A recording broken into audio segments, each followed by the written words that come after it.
ಕಾರ್ಯಕ್ರಮ ಯಾವಾಗಲಿಂದ ನೋಡ್ತಿದ್ದೀರಿ? ಸುಮಾರು one and half year ಇಂದ ನೋಡ್ತಾ ಇದ್ದೇನೆ ಸರ್.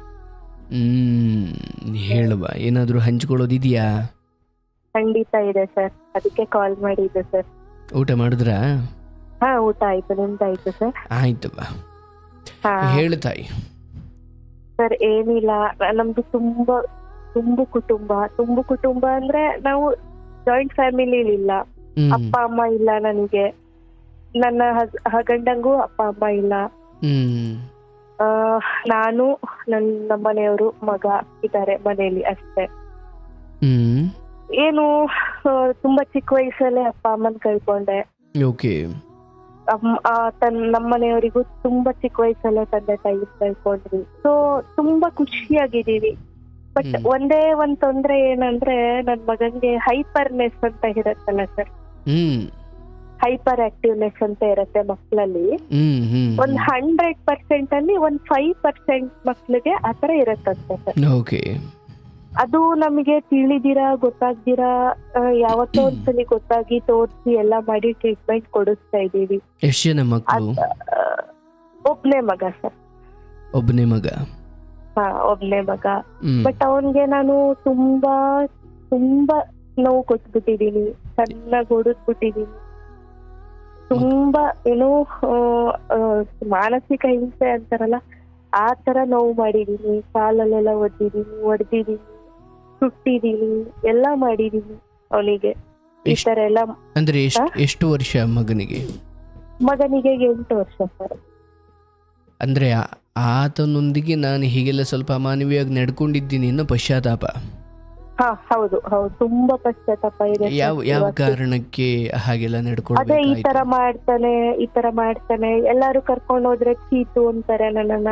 ಇಂಥ ಮಗನ್ ಹೆತ್ತಿದ್ಯಲ್ಲ, ಈ ತರ ಮಾಡ್ತಾನಲ್ಲ ಮಗ. ನೀವಿಬ್ರು ನೋಡಿದ್ರೆ ಇಬ್ರು ದೇವ್ರಂತ ಮನುಷ್ಯರು ಇಬ್ರು. ಈ ಮಗು ನೋಡಿದ್ರೆ ನಿನ್ನ ಮಾನ ಮರ್ಯಾದೆ ಕಳಿಯಕ್ ಹುಟ್ಟಿದ್ಯಲ್ಲ, ಹಂಗೆ ಹಿಂಗೆ ಚೀತು ಕುಕ್ಕಿ ಅನ್ನೋದು. ನಿನ್ ಮಗ ಗಂಡು ಅಲ್ಲ ಹೆಣ್ಣು ಅಲ್ಲ, ಟ್ರಾನ್ಸ್ಜೆಂಡರ್ ಆತರ ಎಲ್ಲ ಆಡ್ಕೊಂಡಿದ್ದಾರೆ ನನ್ ಮಗನ. ಸೊ ಈ ತರ ಮಾಡಿರೋದು ನನಗೆ ತುಂಬಾ ಪಶ್ಚಾತ್ತಾಪ ಕಾಡತ್ತೆ ಸರ್ ಸಾಯೋ ತನಕ. ಬಟ್ ಅದೇನು ಹುಟ್ಟಿನಿಂದ ಅದು ಸಮಸ್ಯೆನಾ ಇದು? ಬಟ್ ಹುಟ್ಟಿನಿಂದ ಸಮಸ್ಯೆ ಇಲ್ಲ. ಅದು ಬೆಳೀತಾ ಆತರ ಅವನಿಗೆ ಪ್ರಾಬ್ಲಮ್ ಆಗಿದ್ದು.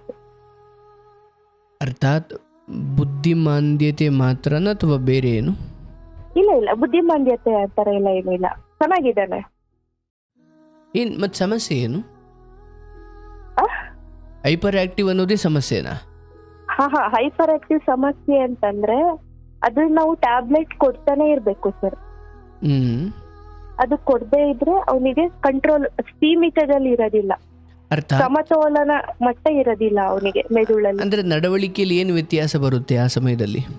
ನಡವಳಿಕೆಯಲ್ಲಿ ಬೇಕು ಅಂತ ಯಾರಾದ್ರೂ ಕೂತಿದ್ರೆ ಹೋಗಿ ಚುಚ್ಬಿಡೋದು, ಹೊಡೆದ್ಬಿಡೋದು, ಏನೋ ಹಿಂಸೆ ಮಾಡೋದು ಅವರಿಗೆ, ಏನೋ ಒಂಥರ ಉತ್ಸಾಹ, ನಗದು, ಒಂಥರ ಕೋಪ ಮಾಡ್ಕೊಂಡು ನಂಗೆ ಜೋರಾಗಿ ಮಾತಾಡೋದು, ಆ ತರ ಹೈಪರ್ನೆಸ್ ಅಂದ್ರೆ. ನಡವಳಿಕೆಯಲ್ಲಿ ಅಂದ್ರೆ ಆ ತರ ಚೇಂಜಸ್ ಕಾಣಿಸುತ್ತೆ ನಮ್ಗೆ. ಆ ತರ ನನ್ಗೇನ್ ಪಶ್ಚಾತ್ತಾಪ ಅಂದ್ರೆ ಅವನಿಗೆ ಇದು ಗೊತ್ತಿಲ್ದೆ ನಾನು ಹಿಂಗೆ ಹೊಡೆದು ಮಾನಸಿಕವಾಗಿ ಹಿಂಸೆ ಮಾಡಿ ಈ ತರ ಎಲ್ಲ ಮಾಡಿ, ತಾಯಿಯಾಗಿ ಈ ತರ ಮಾಡಿ, ನಾನು ಇರೋದೊಬ್ನೇ ಮಗ, ಹೀಗೆಲ್ಲ ಮಾಡ್ಬಿಟ್ನಲ್ಲ ಅನ್ನೋದು ಪಶ್ಚಾತ್ತಾಪ ಕಾಡ್ತಾ ಇರತ್ತೆ ಸರ್ ನನಗೆ. ಬಟ್ ಅದಕ್ಕೆ ಮೆಡಿಸಿನ್ಸ್ ಅಥವಾ ಕೌನ್ಸಿಲಿಂಗ್ ಮಾಡಿಸಿದ್ದೀರಾ? ಹಾ, ಮಾಡಿಸಿದೀವಿ. ಅಂದ್ರೆ ಅದು ನಿರಂತರ ಅದು ನಡೀತಾನೆ ಇರ್ಬೇಕಾ? ಅದು ಮಾತ್ರೆ ಟ್ಯಾಬ್ಲೆಟ್ಸ್ ಎಲ್ಲ ತಗೊಳ್ತಾನೆ ಇರ್ಬೇಕಾ ಅಥವಾ ಮತ್ತೆ ಆಸ್ಪತ್ರೆಗೆ ತಗೊಳ್ತಾನೆ ಇರ್ಬೇಕು, ನಿಲ್ಸೋ ಹಂಗಿಲ್ಲ. ಡಾಕ್ಟರ್ ಹೇಳೋವರೆಗೂ ನಿಲ್ಸೋ ಹಂಗಿಲ್ಲ. ಸ್ಕೂಲ್ಗೆಲ್ಲ ಹೋಗ್ತಾರಾ? ಸ್ಕೂಲಿಗೆ ಹೋಗ್ತಾನೆ. ಸಖತ್ ಆಕ್ಟಿವ್ನೆಸ್ ಇದ್ದಾನೆ ಅವನು ಮಾತ್ರ. ಸ್ಕೂಲಿಗೆಲ್ಲ ಹೋಗ್ತಾನೆ. ಏನು ಸಮಸ್ಯೆ ಅದೇ ಟ್ಯಾಬ್ಲೆಟ್ ಕೊಟ್ರೆ, ಟ್ಯಾಬ್ಲೆಟ್ ಕೊಡ್ತಾನೆ ಇದ್ರೆ ಸಮಸ್ಯೆ ಏನು ಇರಲ್ಲ. ಸ್ಟಾಪ್ ಮಾಡಿದ್ರೆ ಸಮಸ್ಯೆ. ಓಕೆ, ಈಗ ಆತ ಏನಿದ್ದಾನೆ ಅಥವಾ ಏನು ಟ್ರೀಟ್ಮೆಂಟ್ ನಡೀತಾ ಇದೆ ಅಥವಾ ಏನಾಗಿದೆ ಅದ್ರ ಬಗ್ಗೆ ಓಕೆ, ಏನು ಸಮಸ್ಯೆ ಇಲ್ಲ, ಅದೇನೋ ಆಗುತ್ತೆ ಸರ್ ಅಂತ. ಬಟ್ ಹಂಗಾದಾಗ ಈ ಹಿಂದೆ ನಾನು ಸ್ವಲ್ಪ ಹಿಂಗೆಲ್ಲ ನಡ್ಕೊಂಡ್ಬಿಟ್ಟಿದ್ದೀನಿ ಅನ್ನೋ ಪಶ್ಚಾತ್ತಾಪದ ವಿಚಾರ ಮಾತ್ರನಾ ಇದು? ಹೌದು ಸರ್, ಹೌದು. ಬಟ್ ಹಾಗೆ ಇರೋದ್ರ ಬಗ್ಗೆ ಅಥವಾ ಏನಿದೆಯೋ ಅದು ಓಕೆ, ಏನೋ ಒಳ್ಳೇದಾಗುತ್ತೆ ಮುಂದೆ ಅನ್ನೋ ಭರವಸೆಲಿದ್ದೀರಿ ನೀವು. ಅದ್ರ ಬಗ್ಗೆ ಏನೀಗ ದುಃಖ ಇಲ್ಲ ನಿಮಗೆ? ಇಲ್ಲ ಸರ್. ಹಾ, ಯಾವ ಥರ ಇದನ್ನು ಶಾಪ ಅಂದ್ಕೊಂಡ್ಬಿಟ್ಟಿದ್ದೀರಾ? ಏನೋ ಆತರ ಗೊತ್ತಾಗ್ತಿಲ್ಲ ಸರ್, ಏನು ಅಂತಾನೆ ನನಗೆ. ಅಲ್ಲ, ಎಂದಾದ್ರೂ ಆ ಯೋಚನೆ ಬರೋದಾ ನಿಮಗೆ? ಏನಪ್ಪ ಅದು ಭಗವಂತ ಕೊಟ್ಟ ಶಾಪ ಅಥವಾ ಏನಿದ್ ನಮ್ಮ ಮನೆ ಬರ ಅಂತ ಅನ್ಸಿದ್ಯಾ ನಿಮಗೆ? ಖಂಡಿತ ಅನ್ಸಿದೆ ಸರ್. ಏನಪ್ಪಾ ದೇವ್ರು ಈ ತರ ಕೊಟ್ಟ, ಒಳ್ಳೆ ಗಂಡ್ ಮಗು ಕೊಟ್ಟ. ನಾವ್ ಎಕ್ಸ್ಪೆಕ್ಟ್ ಮಾಡಿರ್ಲಿವಲ್ಲ ಮಗುನ ಇಷ್ಟ ಬೇಗ ಮಾಡ್ಕೊಂತೀವಿ ಅಂತ. ಬಟ್ ಆಯ್ತು, ಒಳ್ಳೆ ಮಗು ಹುಟ್ಟದ, ಗಂಡ್ ಮಗು ಆಯ್ತು, ಎಲ್ರು ಖುಷಿ ಪಟ್ಟು ಚೆನ್ನಾಗ್ ಸ್ವಲ್ಪ ವರ್ಷ ಚೆನ್ನಾಗೇ ಇದ್ದ. ಈ ತರ ಎಲ್ಲ ಸೀತು ಅನ್ಸ್ಕೊಂಡ್ ದಿನ ಆದ್ರೆ ಕಣ್ಣೀರು. ಏನಪ್ಪಾ ಇಂತ ಮಗು ಹುಟ್ಟುತ್ತಲ್ಲ ನನ್ನ ಹೊಟ್ಟೆಲಿ, ಏನ್ ವಿಷಯಕ್ಕೆ ಈ ತರ. ಆಮೇಲೆ ಯಾರೋ ನಿಮ್ಮಂತವ್ರು ಯಾರೋ ಟೀಚರ್ಸ್ ಇಲ್ಲ ಈ ತರ ಸೈಕ್ಯಾಟ್ರಿಸ್ಟ್ ಹತ್ರ ಕೌನ್ಸಿಲಿಂಗ್ ಮಾಡಿಸಿ ಇದಕ್ಕೆಲ್ಲ ಸೊಲ್ಯೂಷನ್ ಇರೋದೇ ಅದ್ರಲ್ಲಿ ಅಂತ ಹೇಳಿದ್ಮೇಲೆ ಇವಾಗ ಸ್ವಲ್ಪ ಆರಾಮ್ ಅನ್ಸಿ ಇದೀವಿ ಸರ್. ಬಟ್ ತುಂಬಾ ಅನ್ಸಿದೆ ಈ ತರ ದೇವ್ರು ಕೊಟ್ನಲ್ಲ ಹಿಂಗೆ ಅಂತ. ಬಟ್ ಉಳ್ದಿದ್ದೇ ಹೆಚ್ಚು ಸರ್. ಅವನು ಉಳ್ದಿದ್ದೇ ಹೆಚ್ಚು. 8 ತಿಂಗಳಲ್ಲಿ ಹುಟ್ಟಿದ್ದು ಅವನು. ಅಯ್ಯೋ ಸಾರಿ, 9 months 2 days ಇದೆ ಅನ್ಬೇಕಾದ್ರೆ ಹುಟ್ಟಿದ್ದು. ಪ್ರೀಮೆಚ್ಯೂರ್ಡ್ ಬೇಬಿ. ಬಟ್ ತುಂಬಾ ನೋವು ಅನ್ಭವಿಸಿದಾನೆ ಸರ್ ಅವನಂತೂ. 2 ಆಪರೇಷನ್ ಆಗಿದೆ. ಗಂಟ್ಲೆಲ್ಲ ಆಪರೇಷನ್, ಇದು ಏನು ಶೀತದ ಗೆಡ್ಡೆ ಅಂತ ಹೇಳ್ತಾರಲ್ಲ ಗಂಟ್ಲಲ್ಲಿ, ಅದ ಆಪರೇಷನ್ ಆಗಿದೆ. ಕಾಲಲ್ಲಿ ರಾಡ್ ಹಾಕಿ ತೆಗ್ಸಿದೀವಿ. ತುಂಬಾ ನೋವು ಪಟ್ಟಿದ್ದಾನೆ ಅವನು. ಇವಾಗ ಒಂದ್ ವಿಧದಲ್ಲಿ ಚೆನ್ನಾಗಿದ್ದಾನೆ. ಬಟ್ ಇದೇನೋ ಕಂಟಿನ್ಯೂಸ್ ಆಗಿದೆ ಮುಂದುವರಿಯತ್ತ ಅಥವಾ ದೇವ್ರೇ ಇದು ಕೊಟ್ಟಿದ್ ಶಾಪನ, ಅದು ಗೊತ್ತಾಗ್ತಾ ಇಲ್ಲ ನನಗೆ. ಗೋವಿಂದ. ಓಕೆ, ಬಟ್ ನೀವೇ ನೋಡಿದಂತೆ ಒಂದಷ್ಟು ಉತ್ತಮ ಬೆಳವಣಿಗೆ ಆಗ್ತಿರೋದು ಹೌದಾ? ಬದಲಾವಣೆ ಆಗಿದೆ ಸರ್. ಕೊಂಚ ಅತಿರೇಕತನದಲ್ಲಿ ಸ್ವಲ್ಪ ಕಡಿಮೆ ಆಗ್ತಾ ಇದೆ ಅಂತ. ಹೌದು. ಆಯ್ತು. ಆ ವಿಚಾರದಲ್ಲಿ ನಿಮಗೆ ಯಾವ ಆರೋಗ್ಯವಂತ ಹಾಗೂ ಒಳ್ಳೆಯ ಸಂತಾನವನ್ನು ನೀವು ಬಯಸಿದ್ರಿ ಅದು ಕಾಲಕ್ರಮೇಣ ನಿಮಗೆ ಪ್ರಾಪ್ತವಾಗುತ್ತೆ. ಬುದ್ಧಿಯಲ್ಲಿ ಬೆಳವಣಿಗೆ ಆಗುತ್ತಾ, ಜಗತ್ತನ್ನು ನೋಡ್ತಾ, ಒಂದಷ್ಟು ಪೆಟ್ಟು ಬೀಳ್ತಾ, ಸೈಕಿಯಾಟ್ರಿಸ್ಟ್ ಮಾತ್ರೆಗಳಿಗಿಂತ ಸಮಾಜವೇ ಅಥವಾ ಕಾಲವೇ ಅದಕ್ಕೆ ಪರಿಪೂರ್ಣ ಪಕ್ವತೆಯನ್ನು ಕೊಡುತ್ತೆ. ನೀವು ಅದು ಕಾಯಿರಿ, ಅದರಲ್ಲಿ ಏನು ಗೊಂದಲ ಇಲ್ಲ. ಬಟ್ ಏನಂದರೆ ಅದು ನಮಗೆ ಸಿಗೋ ಗಂಡ, ನಮ್ಗೆ ಹುಟ್ಟೋ ಮಕ್ಕಳು, ನಾವಿರುವ ಜಾಗ, ನಮ್ಮ ಸುತ್ತಮುತ್ತ ಇರುವ ಜನ, ಇವೆಲ್ಲವೂ ನಮ್ಮ ಕರ್ಮಾನುಸಾರವೇ ಬರ್ತವೆ. ಯಾರೋ ಒಬ್ರು ಯಾವುದೋ ಒಂದು ಗೋಲ್ಡನ್ ಯಾವುದೋ ಒಂದು ಒಳ್ಳೆ ರಿಚ್ ಕಾಲೋನಿಲಿದ್ದಾರೆ, ಇನ್ಯಾರೋ ಗುಡಿಸ್ಲಲ್ಲಿದ್ದಾರೆ. ಯಾಕೆ ವ್ಯತ್ಯಾಸ? ಯಾರು ಮಾಡಿದ್ದನ್ನೆಲ್ಲ? ಅಂದ್ರೆ ಭಗವಂತ ಒಬ್ಬನೇ. ಮತ್ತೆ ಅವನ ದೃಷ್ಟಿಯಲ್ಲಿ ನಾವೆಲ್ಲರೂ ಒಂದೇ, ಇರುವುದು ಒಂದೇ ಜನ್ಮ ಅನ್ನೋದಾದರೆ, ಅಥವಾ ಅವನೇ ನಮ್ಮನ್ನೆಲ್ಲ ಸೃಷ್ಟಿಸಿದ್ದು ಅನ್ನೋದಾದರೆ, ಒಬ್ಬ ರಾಜಬೀದಿಲಿ ಯಾಕೆ, ಒಬ್ಬ ಅರಮನೆಯಲ್ಲಿ ಯಾಕೆ, ಒಬ್ಬ ಕೊಳಗೇರಿಲಿ ಯಾಕೆ, ಒಬ್ಬ ಬಿಡಿಸ್ಲಲ್ಲಿ ಯಾಕೆ, ಒಬ್ಬ ಕೊಚ್ಚೇತ ಯಾಕೆ, ಒಬ್ಬ ಎಲ್ಲ ಭಿಕ್ಷುಕ ಯಾಕೆ, ಕುರುಡ ಯಾಕೆ, ಕುಂಟ ಯಾಕೆ? ಅಂದರೆ ಆತ್ಮ ಪರಮಾತ್ಮನಷ್ಟೇ ಶ್ರೇಷ್ಠವಾದದ್ದೇ ಆದರೂ ಕೂಡ, ಆದರೆ ಆತ್ಮ ಒಂದು ದೇಹದೊಳಗಡೆ ಪ್ರವೇಶ ಮಾಡಿ, ಅಂದರೆ ಈ ದೇಹ ಒಂದು ಪಂಜರ, ಆ ಪಂಜರದೊಳಗಡೆ ಇರುವ ಗಿಳಿ ಈ ಆತ್ಮ. ಆದರೆ ದೇಹ ಸಾವಿದೆ, ಆತ್ಮಕ್ಕೆ ಸಾವಿಲ್ಲ. ನೀವು ನಿಮ್ಮ ಮಗುವಿನ ಆ ದೇಹದ ಒಳಗಡೆ ಇರುವ ದೇಹದ ಯಾವುದು ಸಮಸ್ಯೆ ಅಲ್ಲ ಅದು. ಆದರೆ ಆ ಆತ್ಮ ತನ್ನ ಕರ್ಮಗಳ ಅನುಸಾರವಾಗಿ ಆ ದೇಹದಲ್ಲಿ ಬಂದು ಕೂತಿದೆ, ಅದರ ಸ್ವಭಾವವನ್ನು ಅದು ತೋರ್ತಾ ಇದೆ, ಅದನ್ನು ಅದು ಅನುಭವಿಸಲೇಬೇಕು. ಆದರೆ ಆ ಆತ್ಮವನ್ನು ಸಂತಾನವಾಗಿ ಪಡೆದು ನಿಮ್ಮ ಕರ್ಮ ನೀವು ಅನುಭವಿಸಬೇಕು. ಆದರೆ ಅದಕ್ಕೊಂದು ಕೊನೆ ಮೊದಲು ಅಂತ ಇರುತ್ತೆ. ಸೊ ಹಾಗಾಗಿ ಈ ಜನ್ಮದಲ್ಲಿ ಆ ಭಗವಂತನ ನೋಡಿ, ಒಬ್ಬ ಭಿಕ್ಷುಕ ಇದ್ದಾನೆ, ಒಬ್ಬ ಅರಮನೆಯಲ್ಲಿದ್ದಾನೆ, ಒಬ್ಬ ರಾಜ ಇದ್ದಾನೆ, ಒಬ್ಬ ಬಡವ ಇದ್ದಾನೆ, ಬಲ್ಲಿದ ಇದ್ದಾನೆ. ಇಷ್ಟು ಯಾಕೆ ಅಂದರೆ ದೇವರ ದೃಷ್ಟಿಯಲ್ಲಿ ನಾವು ಒಂದೇ ರೀತಿ ಎನ್ನುವುದಾದರೆ ಯಾಕೆ ಒಬ್ಬೊಬ್ಬರು ಹಿಂಗೆ ಅಂದರೆ, ನೋಡಿ, ದೇವರು ನಮಗೆ ಯಾರಿಗೂ ತಾರತಮ್ಯ ಮಾಡಿಲ್ಲ. ಹಿಂದಿನ ಜನ್ಮದ ಕರ್ಮಾನುಸಾರ ಅಥವಾ ಏನೋ ತೀರಿಸಲಿಕ್ಕೆ ಆ ಋಣಾನುಸಾರವೇ ನಾವಿಲ್ಲಿ ಒಬ್ಬ ಭಿಕ್ಷುಕ, ಒಬ್ಬ ಬಲ್ಲಿದ, ಒಬ್ಬ ಶ್ರೀಮಂತ, ಒಳ್ಳೆ ಮನೆಯಲ್ಲಿ ಒಬ್ಬ ಕುರುಡ ಕುಂಟ ಇವೆಲ್ಲ ನಮ್ಮ ಕರ್ಮಾನುಸಾರ ಬಂದಿದೆ, ಅದನ್ನು ನಾವು ಅನುಭವಿಸಲೇಬೇಕು. ಅದರಲ್ಲೂ ಇನ್ನೂ ಒಂದು ಹೆಜ್ಜೆ ಮುಂದೆ ಹೋಗಿ ಹೇಳ್ಬೇಕಂದ್ರೆ ನಮ್ಮ ಕರ್ಮಾನುಸಾರವಾಗಿ ನಮ್ಮ ಮಕ್ಕಳುಗಳು ಜನಿಸ್ತಾರೆ. ಮಾತು ಕೇಳೋ ಮಕ್ಕಳು ಮತ್ತು ಕಾಲಲ್ಲಿ ಒದೆಯೋ ಮಕ್ಕಳು ಇವೆಲ್ಲ ನಮ್ಮ ಕರ್ಮಾನುಸಾರವೇ ಬಂದಿರ್ತವೆ. ಆದರೆ ಎಲ್ಲದಕ್ಕೂ ಒಂದು ಕೊನೆ ಇದೆ. ಎಷ್ಟೋ ಸಾರಿ ಹೀಗೆ ಬುದ್ಧಿಮಾಂದ್ಯ ಮಕ್ಕಳ ಸೇವೆ ಮಾಡ್ತಾನೆ ಎಷ್ಟೋ ತಾಯಿ ತಂದಿದ್ರು ಹಾಗೆ ಜೀವನ ಮುಗಿಸ್ಬಿಟ್ಟಿರ್ತಾರೆ. ಅವ್ರದ್ದು ಯಾವ ಕರ್ಮ ಅದು ನೋಡಿ, ಅದು ಹೆಂಗಿರ್ತವೆ ಅವ್ರಿಗೆ. ಸರಿನಪ್ಪ, ಯಾರು ನ್ಯಾಯ ಕೇಳೋದು? ಈಗ ಮಗುನಂತೂ ಕೊಲ್ಲಿಕ್ಕಾಗಲ್ಲ. ಕೆಲವೊಮ್ಮೆ ಅವ್ರ ಹಣೆ ಬರ ಹೆಂಗಿರ್ತವೆ, ನೀವು ಕೊಲ್ಲಿಕ್ಕೆ ಹೋದ್ರು ಅದೊಂಥರ ಆಗಲ್ಲ, ನೀವು ಅನುಭವಿಸ್ಲೇಬೇಕಿರುತ್ತೆ ಅದನ್ನ. ಹಾಗಾಗಿ ಇಲ್ಲಿ ಈ ಥರದ ಸಂತಾನ ಜನಿಸಿದೆ, ಮತ್ತು ಅದು ತನ್ನ 12ನೇ ವಯಸ್ಸಿನವರೆಗೂ ಒಂಚೂರು ಹಾಗೆ ಇರುತ್ತೆ. ಹಾಗೂ ನಿಮಗಿಲ್ಲಿರೋ ಪಶ್ಚಾತ್ತಾಪ ಮಗುವಿನ ಕುರಿತಲ್ಲ, ಅದಾಯಿತು, ಒಳ್ಳೆಯದು ಟ್ರೀಟ್ಮೆಂಟ್ ಕೊಡಿಸ್ತಾ ಇದ್ದೀರಾ, ಅದು ಆಗುತ್ತೆ. ಆದರೆ ಯಾವುದೋ ಒಂದಷ್ಟು ಗಳಿಗೆಗಳಲ್ಲಿ ನಾನು ಕಾಲಲ್ಲೆಲ್ಲ ಒದ್ಬಿಟ್ಟಿದ್ದೀನಿ, ನಾನು ತುಂಬ ಅಮಾನವೀಯವಾಗಿ ನಡ್ಕೊಂಡ್ಬಿಟ್ಟಿದ್ದೀನಿ ಅಂತಲ್ಲ ಅವನವ ತಾನೇ. ಹಂಗಲ್ಲ ಸರ್, ಇವಾಗ ಅವನಿಗೇನು ಹೇಳಿದ ಮಾತು ಕೇಳ್ತಾನೆ, ನಾನು ಹೇಳೋದು ಕೇಳಿಸ್ಕೊ, ಅಂದ್ರೆ ತುಂಬಾ ಒಳ್ಳೆ ಹುಡುಗ. ಬಟ್ ನಾನು ಏನಂದ್ರೆ ಹೇಳಿ ಸರ್. ಎಷ್ಟು ಒಳ್ಳೆ ಹುಡುಗ ಅನ್ನೋದು ಅದು ಬೇರೆ, ಆದ್ರೆ ಯಾವುದೋ ಒಂದಷ್ಟು ಗಳಿಗೆಗಳಲ್ಲಿ ನೀನ್ ಅಮಾನವೀಯವಾಗಿ ನಡ್ಕೊಂಡಿದೀಯಾ ಅಂತ, ಹೌದಲ್ಲ? ಹೌದು ಸರ್, ಹೌದು. ಇನ್ನು ಒಟ್ಟಾರೆ ಪ್ರಶ್ನೆ ಇರೋದು ಅದೇ ತಾನೆ? ಹೌದು ಸರ್, ಹೌದು. ಯಾಕೆ ನಡ್ಕೊಂಡೆ? ಅದೇ ಈ ತರ ಮಗು ಉಟ್ಬಿಡ್ತಲ್ಲ, ಎಷ್ಟು ಹೇಳಿದ್ರು ಹೇಳಿದ್ ಮಾತು ಕೇಳಲ್ಲ, ಹೇಳ್ಕೊಟ್ರು ಕೇಳಲ್ಲ, ಬೈದ್ರೆ ಕೇಳಲ್ಲ, ಅಂದ್ರೆ ಕೇಳಲ್ಲ, ಏನ್ ಮಾಡಿದ್ರು ಹೇಳಿದ್ ಮಾತು ಕೇಳೋದಿಲ್ವಲ್ಲ ಅವನು. ನನ್ನನ್ನ ಈ ತರ ಅವಮಾನ ಮಾಡ್ತಾನಲ್ಲ, ಎಲ್ಲಿ ಕರ್ಕೊಂಡು ಹೋದ್ರು. ಹೌದು ಹೌದು, ಆ ಜಾಗದಲ್ಲಿ ನೀನಲ್ಲವ್ವ, ಸನ್ಯಾಸಿ ಇದ್ರು ಅವನ್ ತಾಳ್ಮೆಗೂ ಒಂದು ಮಿತಿ ಇದೆ. ಹೌದಲ್ಲ? ಓ, ನೀನ್ ಅದು ಮಾಡ್ಬಿಟ್ಟಿದ್ಯೋ, ನೀನ್ ಬಹಳ ಕೆಡುಕು ಹೆಣ್ಣು ಅಂತ ನಾನು ಹೇಳಲ್ಲ. ಮನೇಲಿ ಚೆನ್ನಾಗಿರೋ ಮಗುನೇ ಮಧ್ಯರಾತ್ರಿ ಎದ್ರೆ ತಲೆಕೆಟ್ಟು ಬಡ್ದಾಕ್ಬಿಡೋಣ ಅನ್ಸುತ್ತೆ ಕೆಲವೊಮ್ಮೆ, ಹೌದಲ್ಲ? ಚೆನ್ನಾಗಿರೋ ಮಗುನೇ ಮಧ್ಯರಾತ್ರಿ ಅನ್ಕೋ ಎದ್ದು ಪದೇ ಪದೇ ಹಿಂಸೆ ಕೊಡ್ತಾ ಇದೆ ಅಂದ್ರೆ ಏನಂತ ಉಟ್ಬಿಟ್ಟಪ್ಪ ನೀವೆಲ್ಲ ಅಂತ ಅನ್ನಂಗ ಅನ್ಸ್ಬಿಡುತ್ತೆ. ಎಷ್ಟೊತ್ತ ಮಗು ಇರೋ ಮಕ್ಕಳಲ್ಲಿ ನಾವೆಲ್ಲ ಇದ್ದು ಬಂದಿರೋದ್ರಿಂದ ನಾವು ಅದು ನೋಡಿದೀವ.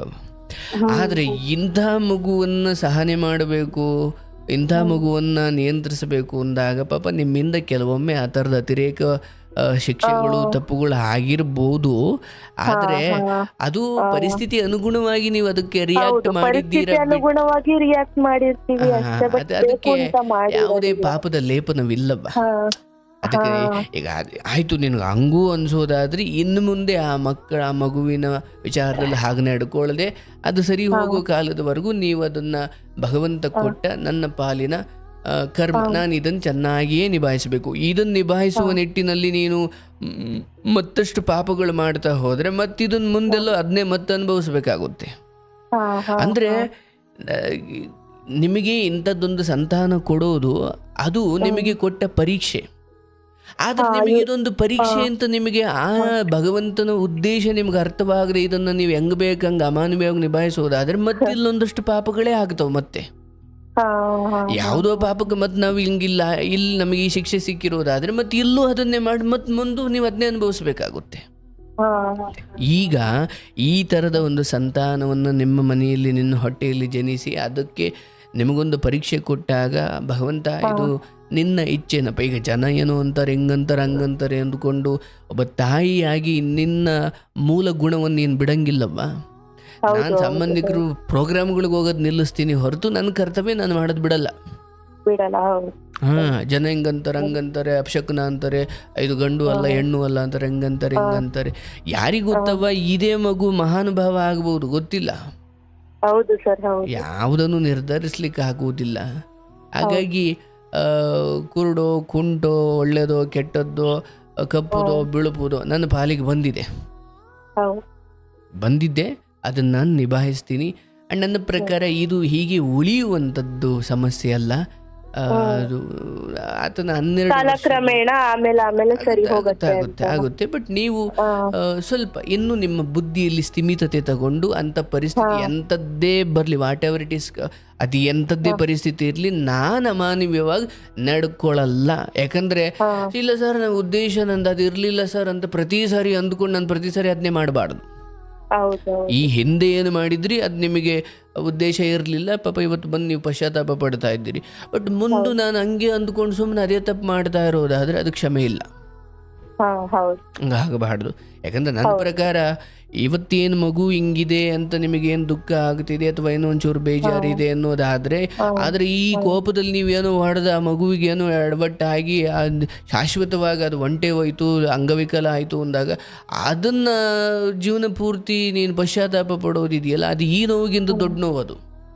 ಹೌದು ಹೌದು ಅಯ್ಯೋ ಹೆಂಗೂ ಚೆನ್ನಾಗಿತ್ತಪ್ಪ, ಏನೋ ಒಂಚೂರು ಆಗಾಗ ಹಠ ಮಾಡ್ತಿತ್ತು ಅನ್ನೋದು ಬಿಟ್ಟರೆ ಚೆನ್ನಾಗೇ ಇತ್ತಪ್ಪ ಅಂದ್ಕೊಂಡು ಈಗ ಚೆನ್ನಾಗಿರಬೇಕು ಹೊರತು, ನಾನು ಏನೋ ಇಂಚೂರು ಹಿಂಗೆ ನನಗೆ ಹಠ ಮಾಡಿಬಿಟ್ಟ, ಹೆಂಗೆ ಮಾಡಿಬಿಟ್ಟ, ಹೆಸರು ಹೋಯ್ತು ಅಥವಾ ನೆಮ್ಮದಿ ಇಲ್ಲ ಜನ ಹಿಂಗಂತಾರೆ ಅಂದ್ಕೊಂಡು ಏನೋ ಹೋಗಿ ಎಲ್ಲೋ ಹೊಡಿಯೋಕೆ ಹೋಗಿ ಎಲ್ಲೋ ತಗಲಿ ಏನೋ ಆಯಿತು ಅಂದಾಗ ಆ ಪಶ್ಚಾತ್ತಾಪ ಇದೆಯಲ್ಲ, ಈ ನೋವಿಗಿಂತ ದೊಡ್ಡದದು.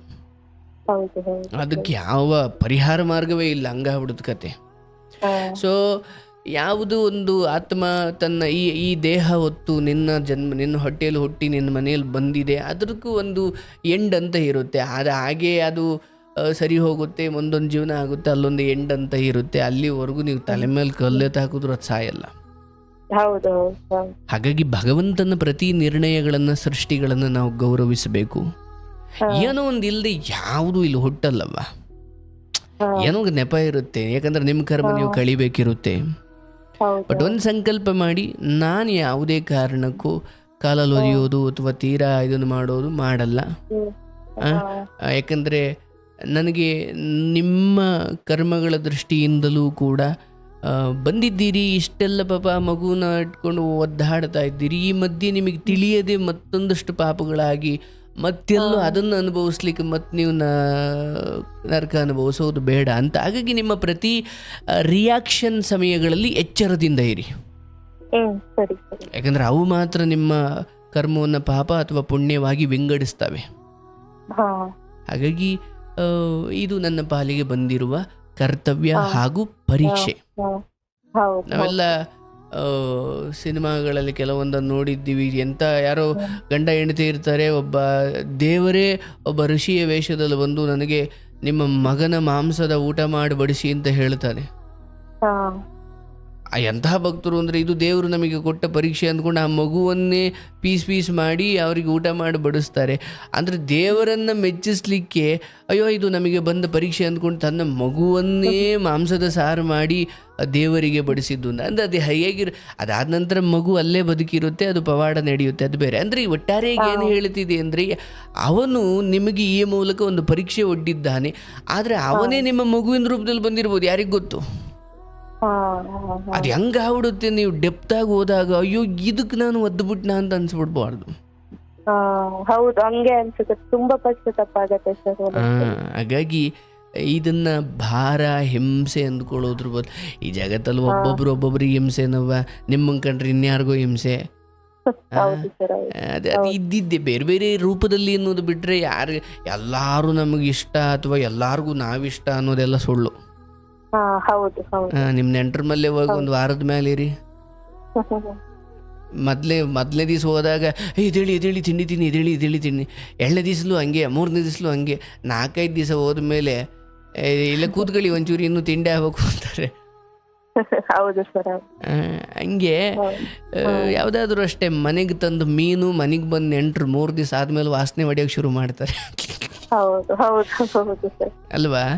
ಹಾಗಾಗಿ ಇರ್ಲಿ ಪಾಪ, ನಿಮಗೆ ಪಶ್ಚಾತ್ತಾಪ ಇರ್ಬೋದು, ಬಟ್ ಅದೇನು ಪಾಪವಲ್ಲ. ಏನು ಆ ಸಮಯದಲ್ಲಿ ರಿಯಾಕ್ಟ್ ಮಾಡಿದ್ದೀರಿ, ಮತ್ತು ನಿಮಗೆ ಆ ನೋವು ಮಾಡುವ ಅಥವಾ ಅದನ್ನು ತುಂಬ ಹಿಂಸಿಸುವ ಯಾವ ಉದ್ದೇಶವೂ ಅಲ್ಲಿ ಇರಲಿಲ್ಲ. ಕೇವಲ ಅದನ್ನು ನಿಯಂತ್ರಿಸುವ ಉದ್ದೇಶ ಇತ್ತಷ್ಟೇ.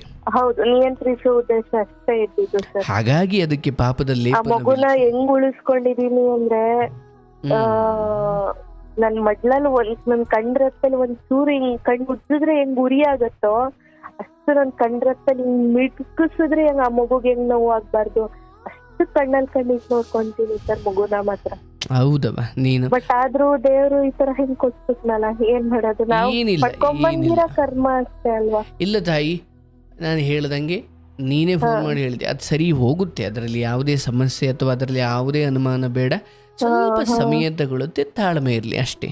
ಚಿಕಿತ್ಸೆ ಮುಂದುವರಿಸಿ, ಆ್ಯಂಡ್ ಆ ಮಗು ಎಲ್ಲರಂತೆ ಸರಿಯಾಗಿ ಎಲ್ಲ ಬಟ್ ರೀತಿಯಲ್ಲೂ ಅವನ ಪೂರ್ಣವಾಗುತ್ತೆ. ಜಾತಕದಲ್ಲಿ ಇರೋ ಪ್ರಕಾರ ಏನಂದ್ರೆ ಅವನು ಇವಾಗ ಹಿಂಗಿರ್ತಾನೆ, ನೀವೇ ನನ್ನ ಹತ್ರ ಬಂದ್ಬಿಟ್ಟು ನಾಳೆ ದಿನ ಈ ಮಗು ಒಂದು ಒಳ್ಳೆ ಹುದ್ದೆಯಲ್ಲಿ ಇದ್ದು ಆ ಮಗುನ 4 ಜನ ಕೆಲ್ಸ ಕೊಡೋ ಅಷ್ಟು ಬೆಳಿತಾನೆ ಅವನು ಅಂತ ಹೇಳಿದಾರೆ ಸರ್. ಆಗ್ಲಿ ತಾಯಿ, ನಾನು ಮಧ್ಯ ಮಧ್ಯದಲ್ಲಿ ಕೆಲವೊಂದು ಹೇಳಿದ್ದೀನಿ ಅಷ್ಟೇ, ನೀನು ಅದನ್ನ ಭರವಸೆಯಿಂದ ಕಾಣು ಅಷ್ಟೇ. ನಾನು ತೀರಾ ಎಂತ ಹೇಳಲಿಕ್ಕೆ ಹೋಗಲ್ಲ, ಬಟ್ ಅದು ಶಾಶ್ವತವಾಗಿರುವಂಥದ್ದಲ್ಲ, ಆಯ್ತಾ? ಹೌದು ಹೌದು ಅದು ಏನು ಅದು ನನ್ನ ಮಧ್ಯದಲ್ಲಿ ಹೇಳಿದೆ, ಅದು ಇನ್ನೇನು ಮಹಾನ್ ಭಾವ ಆಗ್ಬೋದು, ನಿನಗೆ ಗೊತ್ತಿಲ್ಲ. ಹೌದು ಹೌದು ಹೌದು ಹೌದು ಸರ್. ಹಾಗಾಗಿ ಅದು ಒಂದು ಆತನ 12 ವರ್ಷದವರೆಗೂ ಅದು ಇರ್ಬೋದು ಅಂತ, ಆಯ್ತಾ? ಈಗ ಏನು ಮಾಡ್ತಿದ್ದೀರಿ, ಆ ಕುರಿತಾದ ಚಿಕಿತ್ಸೆ ಮುಂದುವರಿಸು. ಬಟ್ ಅದೇನೋ ಆಗುತ್ತೆ, ಅದು ಒಳ್ಳೇದಾಗುತ್ತೆ. ಬಟ್ ಈ ಮಧ್ಯೆ ನೀನು ಪಾಪಿ ಆಗಬೇಡ ಅಷ್ಟೇ. ಇಲ್ಲ ಇಲ್ಲ ಸರ್, ಇನ್ಮೇಲೆ ಆತರ ಮಾಡೋದಿಲ್ಲ. ಹಾಗಾಗೋದು ಬೇಡ. ಒಳ್ಳೇದಾಗ್ಲವ. ನನ್ನ ನೋಡಿ, ನಾವು ಎಲ್ಲೋ ಒಂಚೂರು ಯಾರೊಬ್ರು ಹಿಂಗೆ ಕರೆ ಮಾಡಿದಾಗ ಹೇಳಿದ್ನೇ ಹೇಳ್ತಾ ಇದ್ರೆ ನಮಗೆ ಸ್ವಲ್ಪ ತಲೆ ಕೆಟ್ಟಂಗೆ ಆಗುತ್ತೆ. ಪಾಪ ನೀವು ಅವ್ರ ಜೊತೆ ಆ ಮಗು ಜೊತೆ ಒದ್ದಾಡಬೇಕಾದ್ರೆ ಮಹಾತಾಯಿನೂ ನೀನು. ಖಂಡಿತ ಇಲ್ಲ ಸರ್, ನನ್ ಕರ್ತವ್ಯ ನಾನು ಮಾಡ್ತಿದ್ದೀನಿ ಸರ್ ಅಷ್ಟೇ. ಸುಲಭ ಅಲ್ಲ. ತಾಯಿ ಕರ್ತವ್ಯ ಮಾಡ್ತಿದ್ದೀನಿ ಅಷ್ಟೇ. ಹೌದು ಹೌದು, ಅದರಲ್ಲಿ ನೀವು ಬಹಳ ದೊಡ್ಡವರು. ಖಂಡಿತ ಒಳ್ಳೇದಾಗುತ್ತವ. ಶುಭವಾಗ್ಲಿ ನಿನಗೆ. ಥ್ಯಾಂಕ್ ಯು ಸರ್, ತುಂಬಾ thank you so much sir. Thank you, ಶುಭವಾಗ್ಲಿ. ಗೋವಿಂದ ನೋಡಿ ಪಾಪ, ಆಕೆ ಮಗುವಿನ ವಿಚಾರದಲ್ಲಿ ಸ್ವಲ್ಪ ನಿಯಂತ್ರಿಸಲಿಕ್ಕೆ ಮಾಡಿರೋ ಕೆಲವೊಂದು ಅತಿರೇಕದ ರಿಯಾಕ್ಷನ್ಗಳು ಆಕೆಗೆ ಇವಾಗ ಪಶ್ಚಾತ್ತಾಪ ಆಗಿರ್ಬೋದಷ್ಟೇ. ಇರಲಿ, ಅದರಲ್ಲಿ ಯಾವುದೇ ಪಾಪವಿಲ್ಲ. ಒಳ್ಳೆಯದಾಗ್ಲವ, ಶುಭವಾಗಲಿ.